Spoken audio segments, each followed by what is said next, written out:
सब एक हो जाओ,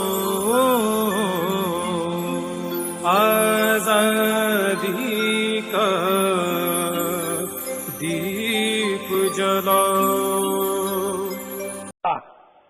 जिस तरीके से आज दिखाई देती है, वैसी जाति व्यवस्था बुद्ध काल में उपलब्ध नहीं थी। लोग कुछ पेशे के तौर पर करते थे, मगर उसका संबंध और संदर्भ जाति के साथ नहीं था। जिस तरह की जाति व्यवस्था प्रतिक्रांति के बाद निर्माण की गई, उस तरह की जाति व्यवस्था बुद्ध काल में नहीं थी। अगर ऐसा होता तो बुद्ध के प्रवचन में वर्ण व्यवस्था का जिस तरह से खंडन है, उसी तरह से जाति व्यवस्था के विरोध में भी बुद्ध का अभियान होता। अगर वर्ण व्यवस्था के विरोध में बुद्ध ने अभियान चलाया, तो जाति व्यवस्था का रेफरेंस देकर बुद्ध ने विरोध किया होता। एक रेफरेंस अवेलेबल है, बुद्ध का एक रेफरेंस अवेलेबल है, मगर वो एक ही है।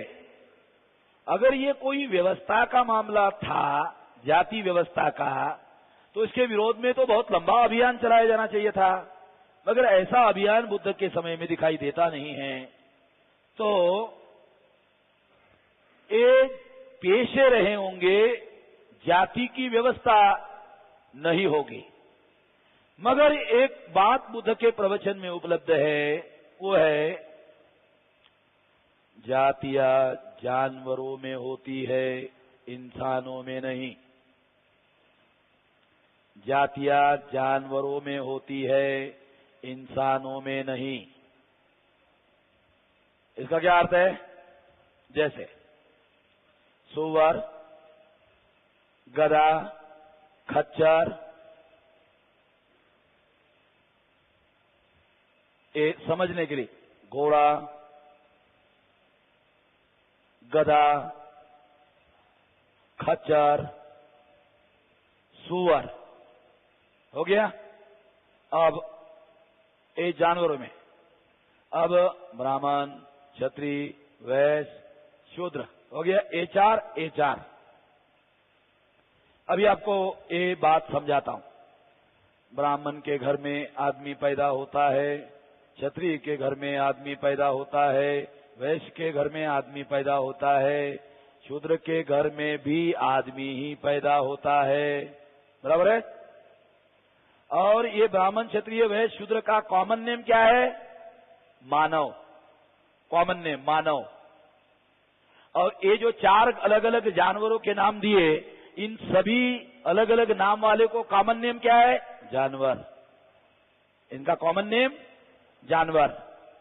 अब देखो, ब्राह्मण के घर में आदमी, क्षत्रिय के घर में आदमी, वैश्य के घर में आदमी, शूद्र के घर में भी आदमी हो गया। चारों के घर में आदमी पैदा हो गया। ब्राह्मण के घर में ब्राह्मण नहीं, क्षत्रिय के घर में क्षत्रिय नहीं, वैश्य के घर में वैश्य नहीं, शूद्र के घर में शूद्र नहीं, चारों के घर में आदमी पैदा हो गया। अब आप जानवरों में देखते हैं, घोड़े के घर में घोड़ा, गधे के घर में गधा, खच्चर के घर में खच्चर, सुअर के घर में सुअर। हर एक के घर में जानवर पैदा हुआ। घोड़े के घर में घोड़ा पैदा हुआ, घोड़ा भी जानवर, गधा भी जानवर, खच्चर भी जानवर, सुअर भी जानवर, ये सारे के सारे जानवर। मगर अलग अलग घोड़े की जो जाति है उसमें घोड़ा पैदा, गधे की जाति में गधा पैदा, सुअर के जाति में सुअर पैदा, खच्चर के जाति में खच्चर पैदा। इसका मतलब है जानवरों में जातियां होती है, आदमियों में जातियां नहीं होती। ब्राह्मण, क्षत्रिय, वैश्य, शूद्र। ब्राह्मण के घर में ब्राह्मण नहीं पैदा हो रहा, आदमी पैदा हो रहा है। क्षत्रिय के घर में भी आदमी पैदा हो रहा है, वैश्य के घर में भी आदमी पैदा हो रहा है, शूद्र के घर में भी आदमी पैदा हो रहा है। चारों के घर में आदमी पैदा हो रहा है। इसका मतलब आदमियों में जातियां नहीं है, प्रमाणित हो जाता है वैज्ञानिक रूप से। इस तरह से जानवरों में नहीं। जानवरों में क्या होता है, जानवरों की जो अलग जाति है उस जाति में वही पैदा होता है। घोड़े के घर में घोड़ा, गधे के घर में गधा, खच्चर के घर में खच्चर, सुअर के घर में सुअर। इसका मतलब है जानवरों में जातियां होती है, इंसानों में नहीं। जानवरों की व्यवस्था ब्राह्मणों ने इंसानों में लागू कर दी। ऐसा बुद्ध के समय में नहीं था।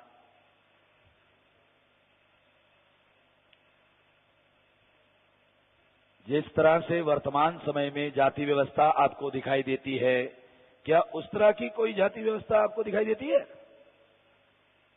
उस समय ऐसी पेशे, जाति के पेशे लोग करते होंगे, मगर इस तरह की जाति व्यवस्था उपस्थित थी, ऐसा कोई प्रमाण उपलब्ध नहीं है।